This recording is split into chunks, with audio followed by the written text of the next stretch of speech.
everyone's jumping on a microphone, beefing someone else, or talking about what they did in 2000. Who cares? No one cares. Yeah, but I think it just depends on how you do it, though. Certain people might do the podcast way. Certain people might jump on TikTok.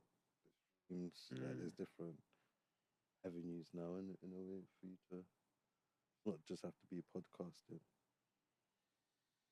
Yeah, but in that space, in the space that we're in now, because we're in that space, like man had to really realize. I was even saying it, like we're in that space, and like remember I was saying time ago when we had a shoot and we was walking in, and I was like, what do we want to be? Do we want to be a podcast that's like ends up like some back chat London type of thing? We just talk gossip, or do we want to be more like what's his name, that light skin guy? Oh shit, man, that guy that Diary of a CEO. Diary of CEO. Are we kind of going more that lane, just in terms of the impact of the content that we're putting out? Like, you know what I mean? Because I really didn't want to go down a gossip lane because it would be too easy. Like we could sit here right now and we would have a lot to talk about if we was gossiping.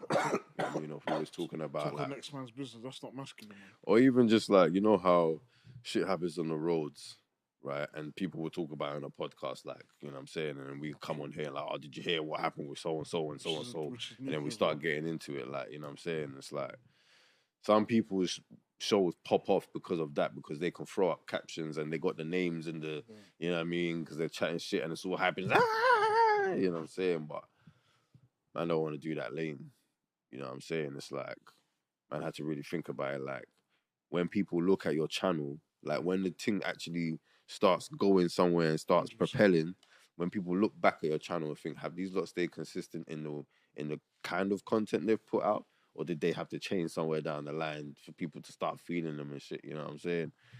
Like, man's really trying to just stay consistent on that, and then just obviously be more consistent with obviously what we're doing and stuff like that. But you know what I mean? Like, definitely not trying to be one of these like ratchet kind of shows on YouTube. You know what I mean? Because I feel like the UK scene just goes that way too much. Everyone tries to use these glamour girls. They'll bring them on. Some of them got good opinions, but some of them are just there for the camera. Snow bunnies. Shout out J Avalanche. Jeez Louise. If the hashtags could talk, boy, but yeah. I was thinking about that still. You know, like, as you lot can see from the cups,